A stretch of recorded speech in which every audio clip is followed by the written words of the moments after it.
Aujourd'hui, j'ai vu ceci passer sur le fil d'actualité d'un de mes amis. Naturellement, j'ai voulu vérifier.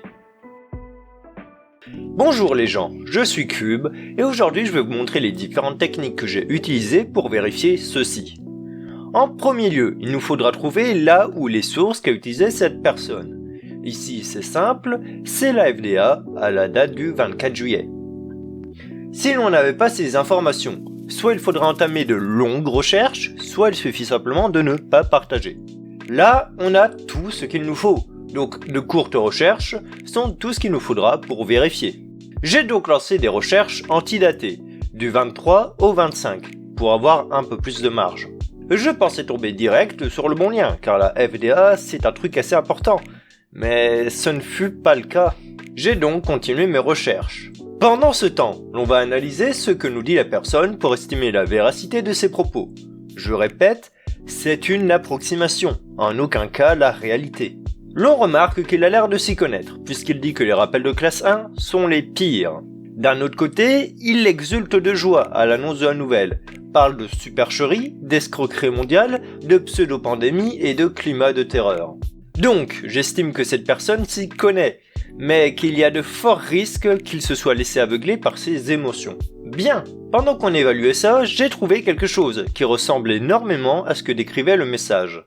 À savoir, révoqué par la FDA car trop de faux positifs, constituant un rappel de classe 1. Cela étant dit, on a plusieurs petits soucis. De 1, ce ne sont pas tous les tests qui sont retirés, mais uniquement les lots suivants des tests antigéniques Innova.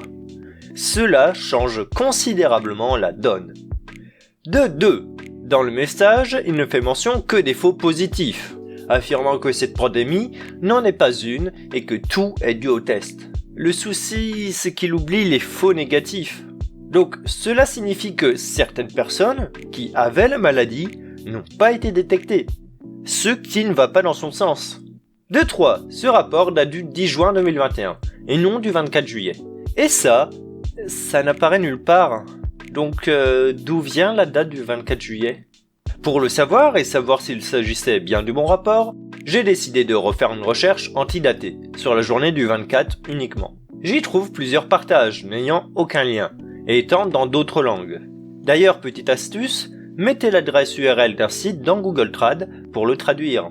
Puis j'ai déniché un partage sur jeuxvideo.com, et surprise, un lien. Ouais, enfin!